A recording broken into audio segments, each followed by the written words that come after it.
ಪ್ರಜಾಧ್ವನಿ ಇದು ಪ್ರಜೆಗಳ ನಂಬಿಕೆಯ ಧ್ವನಿ.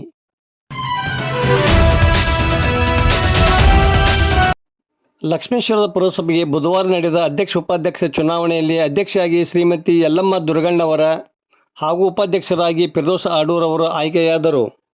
ಮಾಜಿ ಶಾಸಕರಾದ ಜೆ.ಎಸ್. ಗಡ್ಡದೇವರಮಠ, ರಾಮಣ್ಣ ಲಮಾಣಿ, ರಾಮಕೃಷ್ಣ ದೊಡ್ಮನಿ, ಕೆಪಿಸಿಸಿ ಪ್ರಧಾನ ಕಾರ್ಯದರ್ಶಿ ಸುಜಾತ ದೊಡ್ಮನಿ, ಗುರುನಾಥ ದಾನಪ್ಪನವರು ಅಧ್ಯಕ್ಷ-ಉಪಾಧ್ಯಕ್ಷರನ್ನು ಅಭಿನಂದಿಸಿದ್ದಾರೆ.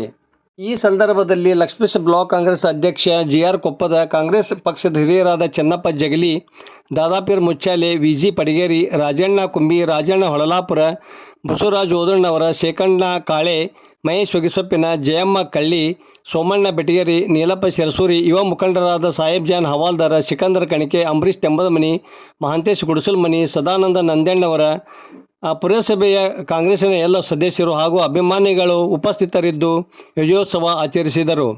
ವರದಿ ನಾಗರಾಜ್ ಹಣಗಿ, ಪ್ರಜಾಧ್ವನಿ, ಲಕ್ಷ್ಮೇಶ್ವರ. ಪುರಸಭೆ ಒಳ್ಳೆಯ ರೀತಿಯಿಂದ ಈ ಹಿಂದೆ ಹೆಂಗ ಆಗೈತಿ ಅದಕ್ಕಿಂತ ಒಳ್ಳೆ ರೀತಿಯಿಂದ ಇದನ್ನ ನಡೆಸ್ಕೊಂಡು ಹೋಗ್ತಾರನ್ನಂತ ನಮ್ಗೆ 100% ವಿಶ್ವಾಸ ಐತಿ. ಲಕ್ಷ್ಮೇಶ್ವರದ ಈ ಒಂದು ಐತಿಹಾಸಿಕ ಚುನಾವಣೆ ಯಾಕಂತ ಹೇಳಿದ್ರೆ ಹಿಂದೆ ಎಂದೂ ಕಾಣಲಾರ್ದಂತ ಈ ಒಂದು ಹೆಚ್ಚಿನ ಬಹುಮತದಿಂದ ಪುರಸಭೆ ಕಾಂಗ್ರೆಸ್ ಪಕ್ಷದ್ದಾಗಿದ್ದಕ್ಕಾಗಿ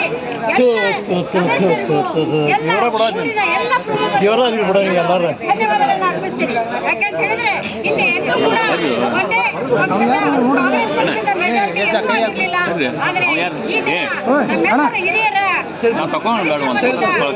ಗಡ್ಡದೇವರಮಠಜನವರು ಎಚ್ ಕೆ ಪಾಟೀಲ್ ಸಾಹೇಬ್ರ ಒಂದು ಮಾರ್ಗದರ್ಶನದಲ್ಲಿ, ಜಿ.ಎಸ್. ಪಾಟೀಲ್ ಸಾಹೇಬ್ರ ಅವರ ಒಂದು ಮಾರ್ಗದರ್ಶನದಲ್ಲಿ ನಾವು ರಾಮಣ್ಣ ಲಮಾಣಿ ಸಾಹೇಬ್ರು ಹಾಗೂ ರಾಮಕೃಷ್ಣ ದೊಡ್ಮನಿ ಸಾಹೇಬ್ರ ಎಲ್ಲರ ಒಂದು ಸಹಕಾರದಿಂದ ನಾವು ಇವತ್ತು ಹೆಚ್ಚಿನ ಬಹುಮತದಿಂದ ಹೆಚ್ಚಿನ ಒಂದು ಮೆಜಾರಿಟಿಯಿಂದ ನಾವು ಕಾಂಗ್ರೆಸ್ ಪಕ್ಷದ ಪುರಸಭೆ ಆಗಿದ್ದಕ್ಕಾಗಿ ನನಗಂತೂ ಬಹಳ ಸಂತೋಷ ಆಗೈತಿ.